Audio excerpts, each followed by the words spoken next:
Good morning बच्चों। आज हम लोग जयशंकर प्रसाद जी का जीवनी पढ़ेंगे। जयशंकर प्रसाद जी का जन्म कहाँ हुआ, कैसे हुआ, कब हुआ, आज हम लोग ये देखेंगे।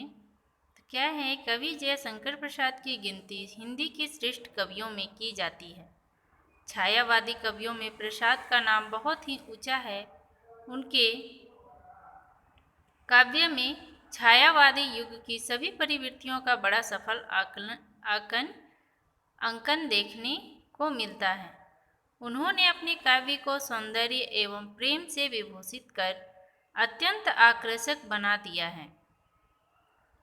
तो यहाँ पे कहा गया है कि जयशंकर प्रसाद जी जो हैं वो हिंदी के सर्वश्रेष्ठ कवि माने जाते हैं। जिस प्रकार छायावाद के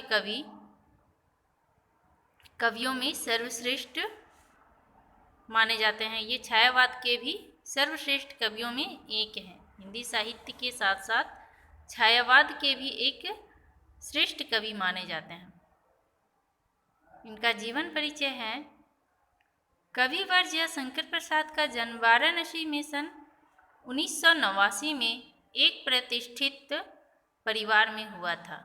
काशी के प्रसिद्ध क्वींस कॉलेज में वे पढ़ने गए, परंतु परिस्थितियां अनुकूल न होने के कारण 8वीं से आगे नहीं पढ़ सके। बाद में उन्होंने घर पर ही संस्कृत, हिंदी, फारसी का अध्ययन किए।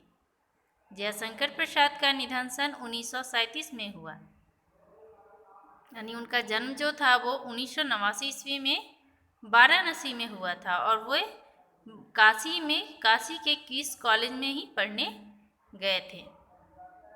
उनकी घर की परिस्थिति उनके अनुकूल नहीं था, इस कारण वे 8वीं तक की ही पढ़ाई किए। बाद में वो खुद से ही संस्कृत, हिंदी और फारसी का पढ़ाई किए। उनका निधन सन 1937 में हुआ। साहित्यिक परिचय। इनका साहित्यिक परिचय है कि चित्राधार, झरना, कनक कुसुम, आंसू, लहर और काम्यानी उनकी प्रमुख काव्य कृतियाँ हैं। ये जो हैं ये काव्य कृतियाँ हैं, यानी कविता है।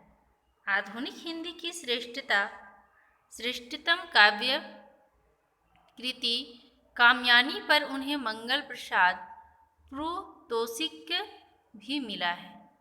कवि होने के साथ साथ वे एक सफल गद्यकार भी थे, यानी गद्य रचना भी करते थे। अजातशत्रु, स्कंदगुप्त, चंद्रगुप्त और ध्रुव स्वामिनी उनके प्रमुख नाटक हैं, तो कंकाल, तितली और इरावती उनके प्रमुख उपन्यास। आकाशदीप, इंद्राजल और आंधी उनके प्रसिद्ध कहानी संग्रह है। साहित्यिक विशेषताएं।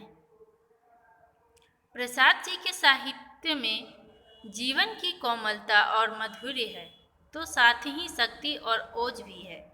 छायावादी कविता की अतिशय काल्पनिकता और सौंदर्य के अति सूक्ष्म चित्रण के साथ साथ देश प्रेम, प्राकृतिक प्रेम और शैली की लाक्षणिकता उनके काव्य की प्रमुख विशेषताएं रही है। दर्शन और इतिहास में उनकी गहरी रुचि उनके साहित्य में स्पष्ट दिखाई देती है। संस्कृत निष्ठा, खड़ी बोली का परिपक्व रूप उनकी रचनाओं में प्रयुक्त हुआ है। उनके काव्य में सौंदर्य, प्रेम, यौवन, विरह एवं वेदना का सुंदर चित्रण हुआ है। यानी उन्होंने जो काव्य रचना किए हैं उसमें बहुत ही सुंदर प्रेम का, विरह यानी किसी से बिछड़ जाने का